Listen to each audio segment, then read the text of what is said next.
ನಮಸ್ಕಾರ. ಹೊಸ ಪಾಟ್ ನಮ್ಮ ಮನೆಗೆ ಬಂದಿದೆ.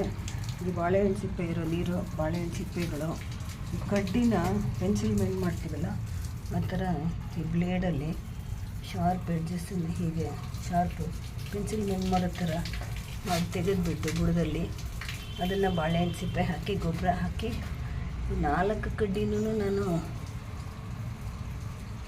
3-5 ಕಡ್ಡಿ ಇದೆ ಈ ಪಾಟಿಗೆ ಇಡ್ತಾಯಿದ್ದೀನಿ.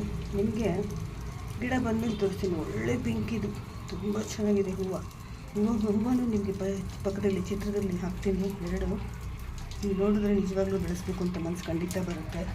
ಇದಕ್ಕೆ ಬೇಕಾಗಿರೋದು ಬಾಳೆಹಣ್ಣು ಸಿಪ್ಪೆ ನೀರು, ಬಾಳೆಹಣ್ಣು ಸಿಪ್ಪೆಗಳು, ಪಾಟು, ಈ ಕಡ್ಡಿಗಳು ಒಂದರಲ್ಲೇ ಬೆಳೆಸಿ ನಂತರದಲ್ಲಿ ಗಿಡ ಬಂದಮೇಲೆ ಬೇರೆ ಗಿಡಕ್ಕೆ ನಾನು ಬೇರೆ ಪಾಟ್ಗೆ ಶಿಫ್ಟ್ ಮಾಡ್ಕೊಳ್ತೀನಿ. ಈ ಬೇಡು, ಈ ಕತ್ತರಿ, ಈ ಕಟಿಂಗ್ ಪ್ಲೇಯರಿಂದ ಕಡ್ಡಿಗಳನ್ನ ಕಟ್ ಮಾಡ್ಕೊಂಡಿದ್ದೀನಿ. ಕತ್ತರಿನೂ ಉಪಯೋಗಿಸ್ಬೋದು, ಬ್ಲೇಡು ಉಪಯೋಗಕ್ಕೆ ಬರುತ್ತೆ.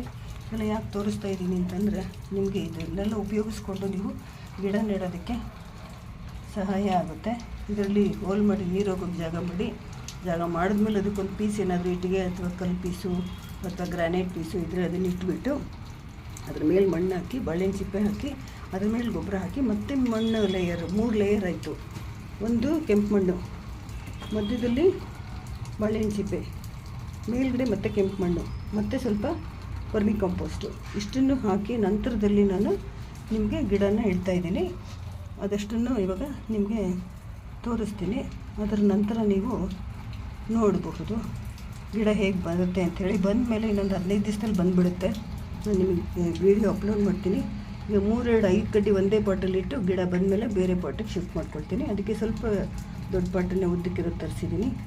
ಇದೇ ಥರ ಮೆಂತ್ಯ ಸೊಪ್ಪು, ಪುದೀನ ಹಾಗೂ ಧನಿಯಾ ಇಷ್ಟು ಬೆಳಿಬೇಕು ಅಂತ ಅಂದ್ಕೊಂಡಿದ್ದೀನಿ. 4 ಪಾಟ್ ಬಂದಿದೆ, 1 ಪಾಟ್ ಮಾತ್ರ ಇಲ್ಲಿ ಮೇಲೆ ಬಂದಿದೆ ಮಾಡಿ ಮೇಲೆ. ಇಲ್ಲಿ ಮಾತ್ರ ನನಗೆ ಜಾಗ ಇರೋದು, ಅಷ್ಟರಲ್ಲಿ ಮಾತ್ರ ನಾನು ಬೆಳೆಸ್ತಾ ಇದ್ದೀನಿ. ಎಲ್ಲರೂ ವೀಕ್ಷಣೆ ಮಾಡಿ ನನ್ನ ವಿಡಿಯೋನ ನಿಮಗೆ ಇಷ್ಟವಾದಲ್ಲಿ ಸಬ್ಸ್ಕ್ರೈಬ್ ಮಾಡಬಹುದು. ಮತ್ತು ನಿಮ್ಮ ಸ್ನೇಹಿತರು ಗಿಡ ಬೆಳೆಸೋರು ಇರ್ತಾರಲ್ಲ ಅವರಿಗೆ ಮಾರ್ಗದರ್ಶನ ಏನಾದರೂ ಕಂಡು ಬಂದಲ್ಲಿ ನೀವು ಅವರಿಗೆ ಕಳಿಸ್ಬಹುದು. ಧನ್ಯವಾದ.